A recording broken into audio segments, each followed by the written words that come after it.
And the thing is, the Packers are the most dominant, not actually dominating in wins losses, but dominating in the last, I would say, 5 years. I think you could agree with that, Mr. Sparks. Yeah, there's not going to be many things we agree on, Johnny, but that's going to have to be one. I mean, I'm looking at the all-time NFL wins list. But for the Packers, obviously Romeo Dobbs, he showed up and hit. Jordan Love, I think, was another one that looked a little bit better this preseason. I understand it is his third season, and he Clock is should ticking. probably be better than where he is at.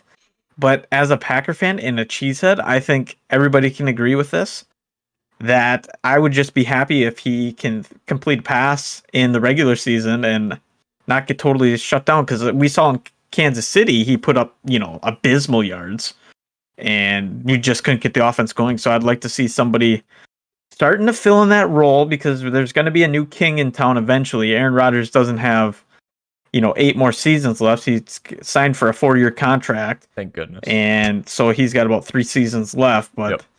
we got to find a way to dominate the NFC North for many years to come, so Sparks can't talk about his Bears. Crosby pans out this year. The old man's got to be, I think he's turning 40 almost, 39. He's got some gray hair, He's up man. there. He has some gray hair. I think that's from the stress of knocking him in late in the game against the Bears. Let's talk about the hottest issue of the week for the Packers-Vikings game, and that's Zadarius Smith. The man I lost total respect for. I think he's hilarious, Johnny. I think he's soft as butter. He's calling out the Packers for treating him wrong. But he played, 18 snaps? Last year, yes. But before he was getting, I'm looking at him right now, man. 12 and a half, 13. He was snubbed, right? Where he pulled his shirt up and it said snubbed on it because he didn't make the Pro Bowl. Yeah, but here's the thing. He's solid. He said he had a back injury. He sat out the whole season. What are your thoughts on Christian Watson, man? He didn't play a game in the preseason. He was nursing an injury. I mean, that's supposed to be like, I think he's their 2. He's supposed to be like the Packers 2 or 3 right now. How do you think he's going to pan out? I think he's going to be one of those players, kind of like a Randall Cobb. Okay. He's big, I think he'll be... Yeah, that's a big step.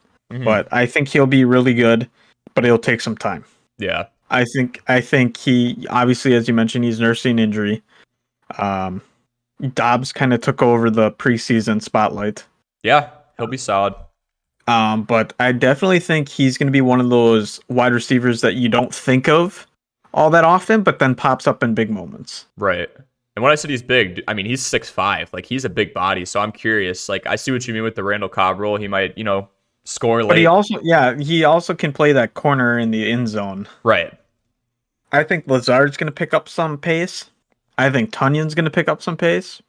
Because they all got to fill in. I think Cobb will pick up some pace. Mm-hmm. He's getting old, but I think he will. He likes to run that slot and get right up in the middle.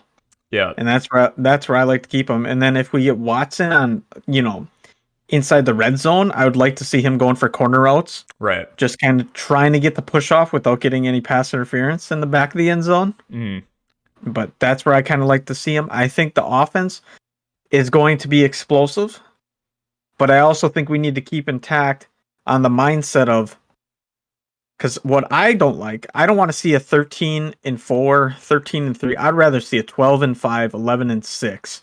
I'd rather see us take second or third in the NFC, so then we have a chip on our shoulder to win. Right. That we're not going to get home games and have to wait, because I think that home game stretch was that bye week was absolutely killer last year. You know what I mean? They're like that 6 through 10. Right. They're in that range in the draft. And I think they need to hit that 1 through 5. My goodness. I mean, I know they're built on defense, but now we might get a dome and take the weather element out of it. They haven't been built on defense since Dicka's day. What? No. What? No. Watch 2018. Like, they led in every category. 2018. That's the year he holds near and dear. 17 this year. Watch their games and you will be happy. They have nobody. There's no one. Bobby Wagner. They got DK. DK and Tyler Lockett and Geno Smith throwing to them. So I'm sure that'll go well. Hey, never doubt Geno. Chris Carson, retired. Bobby. And, you see Deshaun out there. I think it's just going to be ruthless. It's going to be kind of like Mike Vick that first year he came back, but worse. Yeah, but worse. Yeah, probably, man. He's on the Jets now, isn't he? Yeah, he's on the Jets. Zach Wilson's out for a week or two, but Zach Wilson, that is the name. the Cougar Hunter. But we'll wrap things up here. Thank you, everybody, for listening to Across Enemy Lines. For Corey Sparks, I'm Johnny Samp. We'll close things out here, and we'll see you in the near future.